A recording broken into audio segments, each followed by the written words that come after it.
Hey guys, it's Brandon. Thought I would play a game in the 15-minute pool, and I'm playing somebody named Bersercher, I don't know, BC03, rated 1948 in the 15-minute pool. Ignore my rating of 2144. This is insanely high, only because I haven't played that many games, and I got a couple of disconnection forfeit wins. So it's not. I shouldn't really be rated this highly in the 15-minute pool. But I thought I would just play some games and see what happens. So we've got a Dutch, and I'm not. Oh, a Leningrad. So this is the. I know this is the typical setup for white here, just to go for this type of thing. I don't really know. Yeah, c6, and he wants to play e5. I guess maybe I should play d5 and just try to grab some space.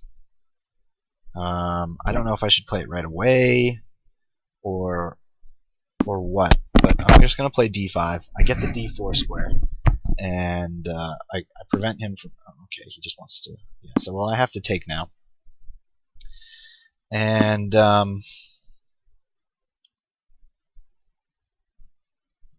he gets an attack on the c4 pawn, and I'm thinking about b3, and I wonder if he has any good discoveries with the knight, like knight e4, knight takes e4, f takes e4, where my bishop and my rook will both be hanging. So I don't really want to deal with that. So maybe I'll just play...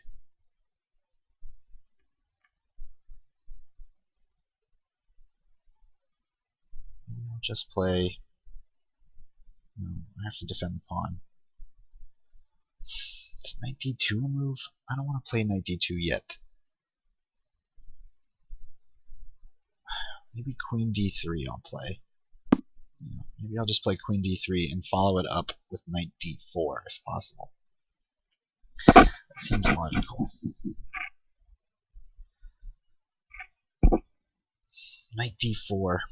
Maybe bishop g5 as well. Or even knight g5. Knight g5 attacking the pawn here could be good. Although if I play attacking the bishop, if I play knight d4, I'm giving up pressure on the d5 square. Does he want to play knight c5 here? Probably. Knight c5.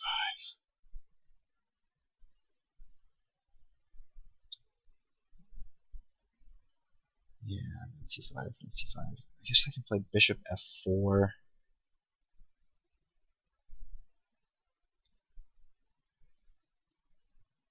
Can't play b4. Can I play bishop e3 here and just plan to take? Probably that's not good, because his dark square bishop will be awesome on that square. But maybe I can play actually knight to knight here first, and if he plays knight c5, I can just take on here. Yeah, so I'm at least going to force him first to play bishop f7, I think. That should be okay. So forcing him to defend the bishop or give it up. I'd like to take that bishop. Yeah, that's what I thought. I'll just play maybe b3.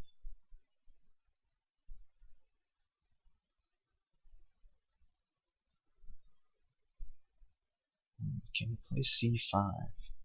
b3, c5.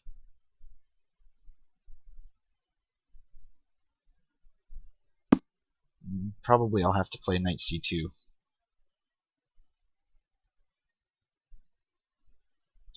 c5 looks positionally very weakening to me, so I'm not sure that's a great idea.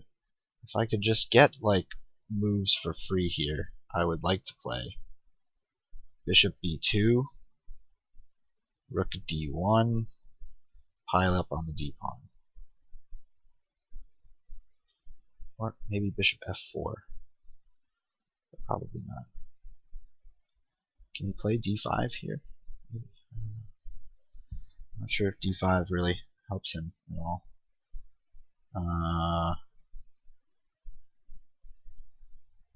e5 could be a move. No, I'll just take.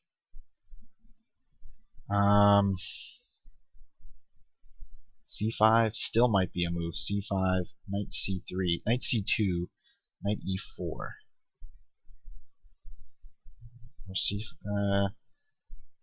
Yeah, knight c5. Okay, I'll just go here. I think queen d2 maybe, just so there's no discoveries on the knight. Keep the knight protected. You can play knight e4, but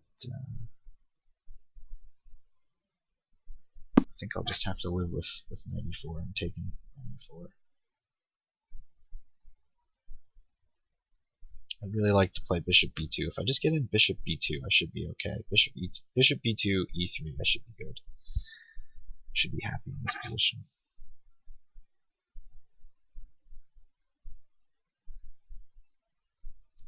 He's got good control of the e4 square.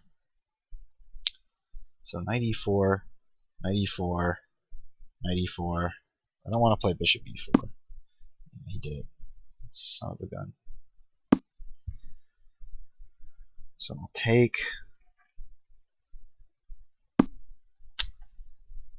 I think I have to take. I think I really actually have to take, because I mean, it's not what I want to do, but if I move the queen, then he's going to have c5, and I don't want to deal with any of that. So let's just do this, and I'll have to just play this position. I'm not really happy with how this turned out, actually, in the end. But I had to finish development. He gets the bishop pair now. And d6 isn't really a weakness anymore. So this didn't turn out so hot for me. And my king side is going to be very weak. You can even play c5 now, but then I'll just play knight b5.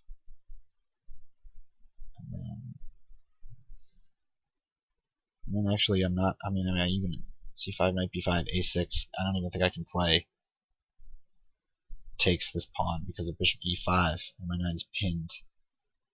No, but then I can play knight takes e4. So that variation is okay for me. But this is a tough position. He's played this well. You know, if I can try to maybe get some pressure on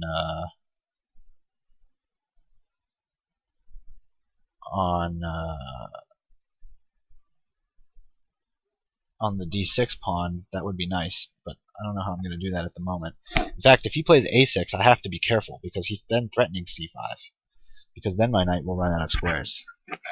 In the sense that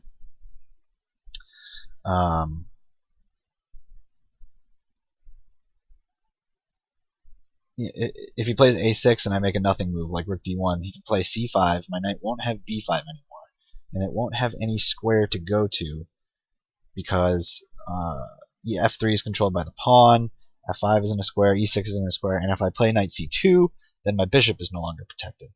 So a6 is a threat, but maybe I can just respond with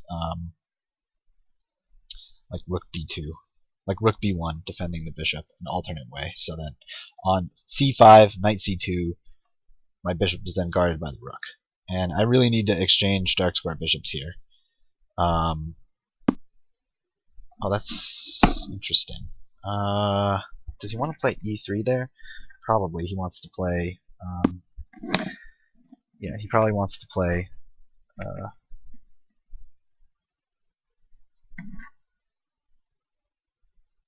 E2, E3, E4, E3. Now what I'd really like to do is exchange the dark square bishops. Maybe with knight to f2. And try to prove that my my knight is superior to his light square bishop. Will I be able to do that with my king in the precarious sort of position that it's in right now, with the not the light squares covered? Questionable at best.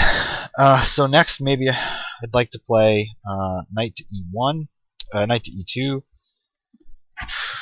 and just try to trade. Maybe I can get that knight into f4. You know. Alright, so let's just try to trade bishops here. I don't think he can preserve the bishop in any reasonable way, because he would be really ceding nice control of the dark squares to me.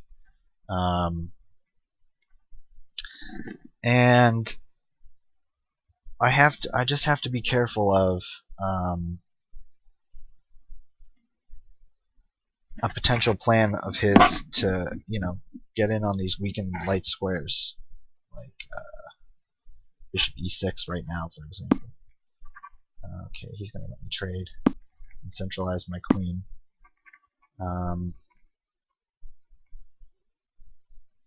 With check, is that a good idea? I don't really know. Check. Can't be a bad idea, right?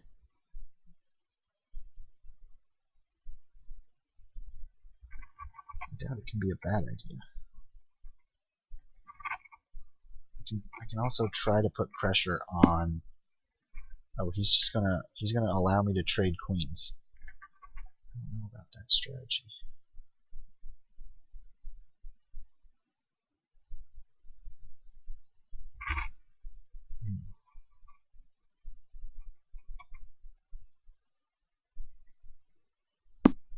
Well, I'm not so worried about getting mated anymore. No, but I'm not really sure the queen trade now takes. Yeah. Maybe I just bring my knight into f4 here. Just try to, or maybe h5. Yeah, I'm gonna play h5 and then try to get h4 and try to get my knight in on f4, where I think it'll have a good square.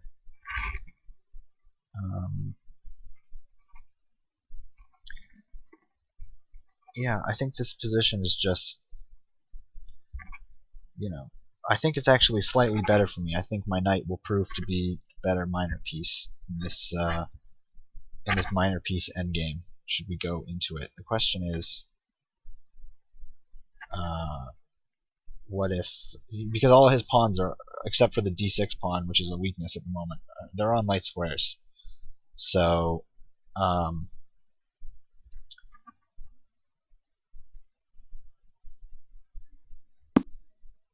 okay, so let me just get my knight in here on f5, and that's a really nice square for this, f4, that's a nice square for this knight. And the reason I played h4, of course, is to create a hole for, sort of a hole for this knight on f4, so he can't push it away with g5 without severely weakening his position. So I'm actually fairly happy with my position here. I think I just have the better minor piece in this endgame. And if he takes with the bishop,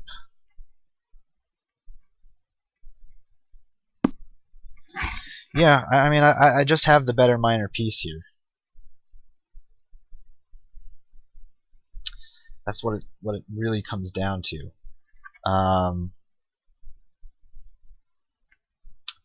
So I don't think I'm in any real danger in this position. So I can just, improve my position. Maybe play like rook to c5. I don't think it does anything, but well, it sort of creates a threat.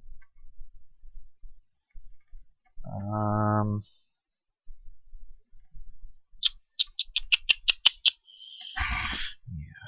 Do I want to trade queens? Or is there something better?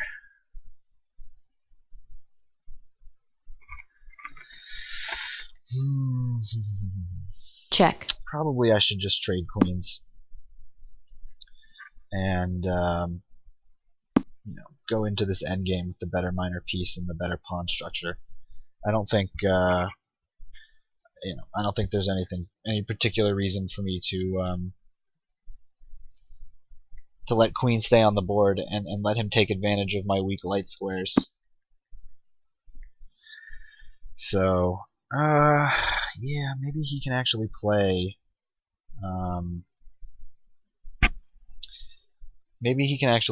bishop to e5 here. Excuse me, bishop to g4 here. So what's the best way for me to meet that? King e1, bishop here, rook takes, and my king is stopping. No, it's not. It's not stopping anything. He will be threatening. I can't move my rook away because he'll be threatening on the back rank. Checkmate. So maybe I actually am underestimating this position for me here. I thought it would just be, a much better position for me, but now maybe he's actually getting some counterplay. So what's the best way for me to meet this? Is the question.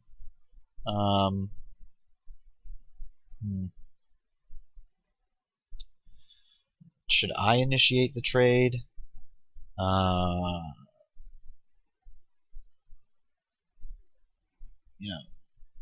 really. Should I just take the bishop? Is it really just best for me to go into the rook and pawn endgame and just hold this out for a draw, or try to just win this endgame? All right, I'll play for a win. I'm not going to take the piece, but this is probably a fairly equal position. I think I'm expecting him to play bishop g4 here, and when he does, maybe I'll just play rook d2.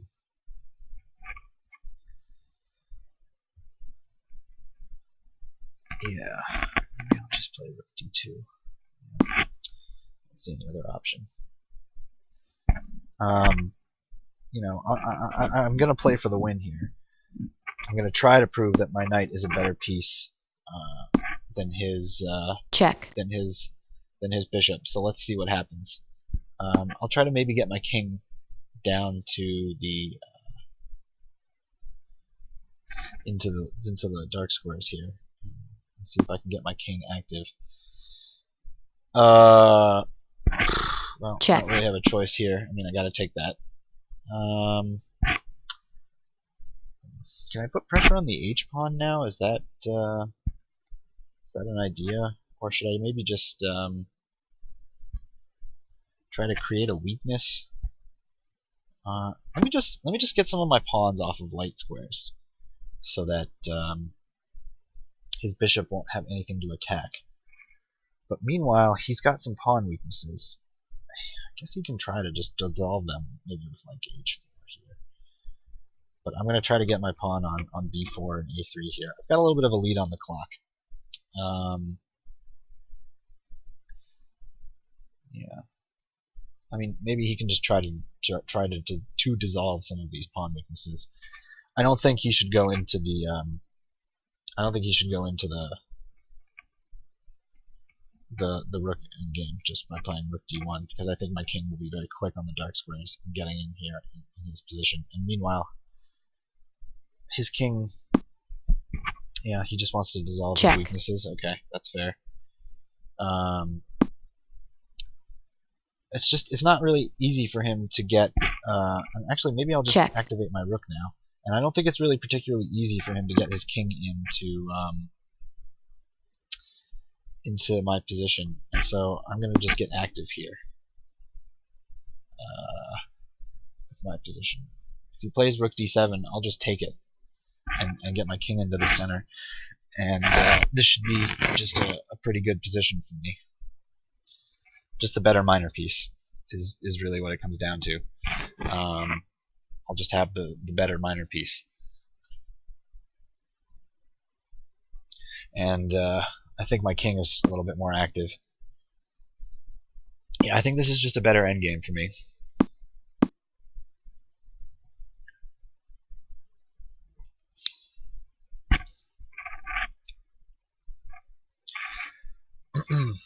maybe I'm overestimating, but I think I'm the only one playing for a win here. Is what it comes down to. And I don't know. Can I get my king into the? Maybe. Not sure. Yeah, maybe knight e2 actually, with the idea of knight g3. And that, of course, would be very nice if I could get that.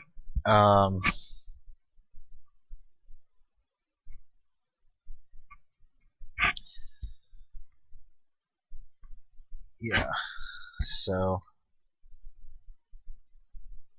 let's see what happens here. Let's see what he comes up with. King g4. Probably I'll play knight g3. I mean, really, his best chance, I guess, would be to try to get the king into f3. Knight g3. Bishop g6. Just move the bishop out of the way, and then I take on e4, and then he can't take my knight there because that's just a winning king and pawn endgame. He'll get f2, but then I just move the king out of the way, and d4 or the e pawn just runs down the board. So why don't I do this? Yeah, so he's gonna just go into this endgame a pawn down here. So I'm gonna take it. Okay, he's maybe knight. But wait a minute. What about knight g5? Check. What is that? Black resigns. Yeah, that was just not a good move there. King f3. So it was. I mean, it was really tough for him there at all. But I don't think that obviously wasn't the toughest defense. So let's just see what happens here. Let's just ask the computer what happens here in this game. I don't think I had a good position in the opening. I think I got outplayed in the opening here. Maybe I just played d5 too soon. The computer thinks this is okay. Yeah, it thinks it's equal. Knight a6 it likes. Knight g5 the computer wants to play. What did I play? Knight d4. Yeah, and bishop f7. And actually it thinks black has a significant advantage here. Not after this. This is just a draw or an equal position. Yeah. Yeah, I was forced really to take this. Yeah, I thought this was much better. I mean, this was obviously much better. But actually he let me back in the game a little bit as we go here with these moves that really didn't accomplish anything. So I thought I was, yeah, after bishop e7, check. Queen d4 check. Yeah, he really let me back into the game here in the middle game. So this is pretty equal, and now the computer is actually starting to favor me. I really didn't like this h4 move, but I think this was a positionally good move for me, actually, just to try to secure the f5 square. Now it's just a totally secure f4 square here. I mean, this is nice. This is a really nice knight, and it's controlling a lot of these squares, a lot of these weak light squares in my position. Well, not that one, obviously, but so I think this is nice for me now. Queen b6, it likes that. Queen b6, just attacking this pawn. But I just decided to take and sort of just strengthen my position here. I think I played. Check. Yeah, actually, I thought about not. I thought about this kind of thing, but I thought, why give him chances with maybe the bishop? I mean, I guess I could just take it at any given time, but my light squares are kind of weak, and the queen bishop pair could be mating at some point. So I just was like, all right, this is a better endgame for me. The computer doesn't believe it, but I think this is a better endgame for me. Yeah, the computer's just saying 0-0 all the way through here. Check. Yeah, the computer's just giving equal endgame. Okay, so it's an equal endgame. Yeah, this plan I don't think really worked for him. This I played. The computer likes rook h1, but I played this just to get pawns on dark squares. And check. Yeah, he really doesn't like the way the computer plays because the computer's not liking. He's just letting me activate my rook. Check. And now I'm getting pressure here, and he really doesn't want to play something like that. That's just very passive. So yeah, I thought this endgame was just better for me because my king is more active, and I'm attacking this pawn. I thought maybe I could get in over here somewhere at some point. But yeah, the computer agrees with me. This is just a much better endgame for me. And it likes my knight e2, knight g3 idea. Yeah, bishop g6, and then knight takes e4. And this is just tough for him because, you know, if he goes like this is just lost, dead lost. I mean, 2 passed pawns here, even with his extra pawn, like that's just dead lost. So he can't do that. This, of course, Check. just gives the game away completely. And there's no, I mean, this pawn is running. There's no chance over here, so this is just over. But all right, an interesting game. I didn't play that well out of the opening, and then I gave away a lot of my advantage, says the computer. But hopefully you guys enjoyed it anyway. Thanks for watching, and we'll see you next time.